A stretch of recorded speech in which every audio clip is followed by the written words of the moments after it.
Hololive qui est en train de conquérir le monde, Kizunai qui ne reverra plus jamais le jour, certainement, le retour de la Miku Expo et Discord qui sème la Discord, ouais le petit jeu de mots hein, et bien d'autres infos. Bien le bonjour à tous et bienvenue dans ces actus virtuelles, j'espère que vous allez bien. C'était Pâques et le poisson d'avril en même temps, j'espère que vous êtes bien régalés en poisson au chocolat. Passons aux actus de ces dernières semaines, allez c'est parti. Avant de débuter ces actus virtuelles, je voulais vous annoncer ma venue à la convention Jonetsu 666. Ne vous en faites pas, tout va bien se passer. Cela va se dérouler les 4 et 5 mai prochains et ça va se tenir à Bourg-la-Reine dans le 92. J'aurai un stand en tant que VTuber et aussi il y aura un peu d'atelier. Également possible qu'une conférence sera organisée mais cela reste à confirmer car les détails de l'événement sont pas encore tout à fait définis. Si vous voulez en savoir davantage, je vous invite à voir le lien en description, tout sera indiqué et si j'ai du nouveau, je vous le ferai savoir plutôt sur mes réseaux sociaux. Donc n'hésitez pas à me suivre que ce soit sur X, Instagram ou de rejoindre le Discord ou bien encore de regarder de temps en temps l'onglet communauté de YouTube si vous êtes allergique aux réseaux sociaux. Hololive décide enfin de conquérir le monde. En effet, la société mère d'Hololive, Cover Corp, a annoncé il y a très peu de temps l'ouverture d'une nouvelle filiale Cover USA qui sera donc localisée en Amérique du Nord. L'objectif de Cover Corp est d'étendre son groupe de talents dans les pays anglophones et pour cela, elle souhaite faire la promotion de la culture des VTubers à travers le monde en s'implantant pour la première fois en dehors du Japon, en créant ainsi la filiale Cover USA. Cette initiative vise à créer de nouvelles opportunités commerciales sur place pour une expansion mondiale plus efficace des activités et des VTubers de chez Hololive. Dans leur communiqué, l'objectif est clair, élever la culture du VTubing en proposant un nouveau type de contenu d'origine japonaise capable de rivaliser avec les mangas, les animés ou encore les jeux vidéo. Cover souhaite rendre le VTubing aussi populaire que les mangas et les jeux vidéo et des études de marché ont été menées pour évaluer la faisabilité de cet objectif. Selon une étude de l'Institut de recherche économique de Yano, le marché mondial des VTubers devrait atteindre 25 000 milliards de yens d'ici 2028. Il est donc évident que Cover Corp ne veut pas passer à côté de cette opportunité pour conquérir le marché mondial des VTubers. On peut donc s'attendre à voir de plus en plus d'événements se dérouler sur le continent américain et à des partenariats encore plus nombreux sur place dans le futur. Ça y est, la Miku Expo fait son retour en France. En effet, nous avons appris que des billets en pré-vente sont désormais disponibles pour le concert de Miku pour cette année. L'événement Miku Expo aura lieu au Zénith de Paris à la Villette le 29 octobre de cette année et ce sera sponsorisé par Crunchyroll. Il est à noter qu'il reste encore des billets disponibles à la vente, mais je vous invite à le faire très rapidement car ça se vend très vite. Alors petite mise à jour concernant les places pour le concert d'Hatsune Miku de Paris, il faut savoir qu'il n'y en a plus du tout. Au moment où je tournais la vidéo, il restait encore des places en gradin, mais maintenant c'est fini, vous ne pouvez plus trouver des billets sur la Fnac Culture. Mais rien ne vous empêche d'y aller voir de temps en temps si des places se libèrent, mais en tout cas, actuellement, il n'y a plus de billets pour la Miku Expo de Paris. Allez-vous assister au concert d'Hatsune Miku cette année? N'hésitez pas à me le dire en commentaire. C'est la fin pour le projet Ayeye, issu de l'anime Kizuna no Ayeye. En effet, nous avons appris cette semaine qu'ils arrêteront de produire du nouveau contenu d'ici avril de cette année. Cette annonce a été faite sur X. Alors pour celles et ceux qui sont complètement passés à côté de ce projet, le projet Ayeye a été évoqué il y a longtemps après que Kizuna ait décidé d'arrêter ses activités. Il était présenté comme un projet XR où des artistes dans ce groupe se consacraient principalement au chant et à la danse, vraiment comme des idoles pour le coup. Et il faut noter qu'un animé du nom de Kizuna no Ayeye a été diffusé sur Crunchyroll pour en faire la promotion. Malheureusement, cet anime a été un échec. Très peu de gens l'ont apprécié, surtout que par moments ça abordait des thèmes comme les NFT, ce genre de choses, et d'autres sujets peu compris par beaucoup, surtout pour ceux qui ne suivaient pas du tout les VTubers. Surtout que peu de gens avaient compris qu'en fait l'anime reflétait le projet Ayeye où il y avait des véritables VTubers qui existaient sur YouTube. Mais bon, il y avait aussi le fait que ces derniers s'expriment principalement en japonais,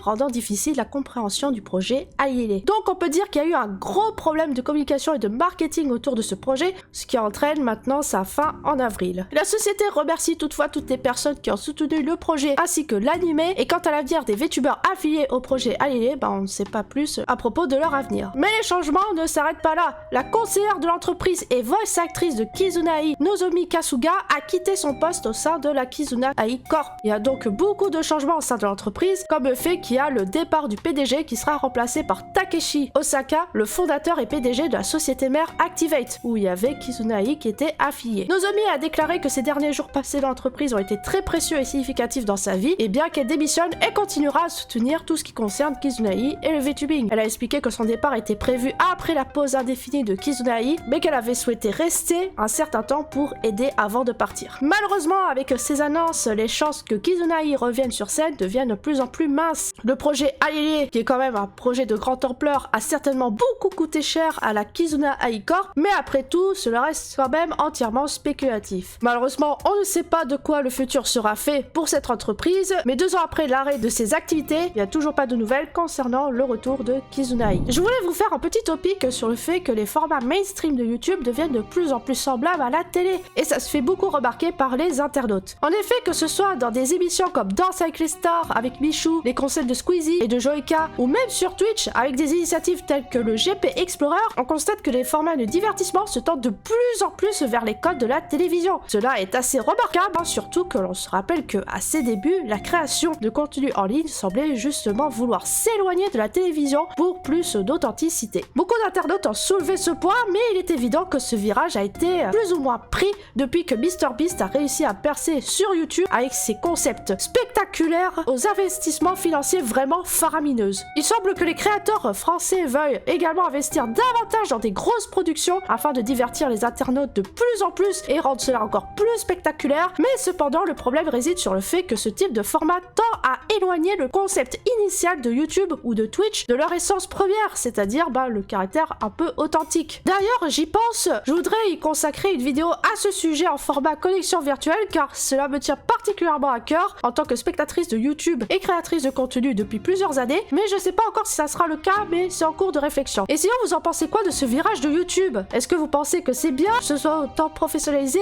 ou bof, pas trop? En tout cas, peu importe votre avis, n'hésitez pas à me l'écrire en commentaire. Alors nous avons déjà parlé de cet anime assez spécial où une VTubeuse a oublié d'éteindre sa caméra. Et bien sachez que l'anime va enfin sortir dans très peu de temps. D'après Crunchyroll, l'anime I Went Viral After Forgetting to Turn Off My Stream sortira en juillet 2024. Pour rappel, l'histoire parle d'une personne nommée Yuki Takana qui travaille pour une compagnie de VTubers et elle est énormément appréciée de sa communauté. Elle semble très polie, très sage, très ladylike, sauf qu'il y a eu un bug durant son stream. Elle laisse entrevoir sa véritable personnalité en disant des grosses grossièretés pas bien du tout et en buvant beaucoup d'alcool. Ce qui a rendu cet événement viral. C'est donc ça les VTubers, c'est donc ça qui cache. Bref, tout ça va sortir en juillet sur Crunchyroll.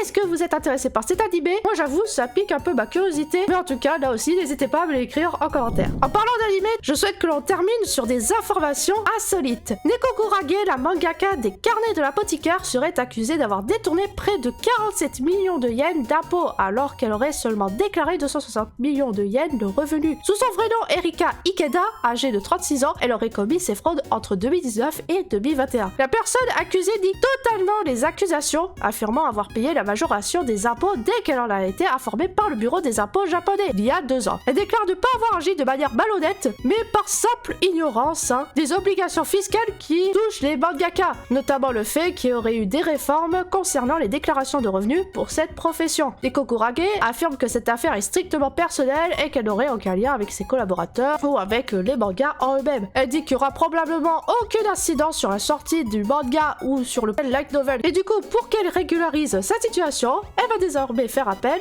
à un comptable. Et enfin, une autre information insolite qui concerne Discord, qui aurait battu le record du nombre de vues en moins de 24 heures avec 1,4 milliard de vues sur YouTube par accident. Ouais, c'est spécial. Alors tout a commencé lorsque Discord a publié une vidéo faisant la promotion de Lootbox le 1er avril dernier. Sauf que voilà, une petite fenêtre pop-up aurait fait apparaître la fameuse fonctionnalité Lootbox dans Discord et le code de la vidéo YouTube se trouvait dans cette pop-up. Bon, je vulgarise le truc, mais c'est un peu l'idée. Et que l'on voyait ou non, cette vidéo est tournée en boucle, ce qui a entraîné un nombre de vues vraiment colossal. Alors Discord s'est exprimé à ce sujet et a présenté ses plus plates excuses pour le désagrément occasionné. Alors non, pas du tout, ils ont juste dit oups. Maintenant, reste à savoir si YouTube va comptabiliser les vues obtenues. À noter que cette vidéo a dépassé forcément tous les records de vues, notamment celui du trailer de GTA 6 qui avait atteint 74 millions de vues en 24 heures. En tout cas, on peut le dire, Discord a fait son meilleur poisson d'avril. Et du coup, effectivement, le nombre de vues a été mis à jour pour cette vidéo qui est redescendu à 2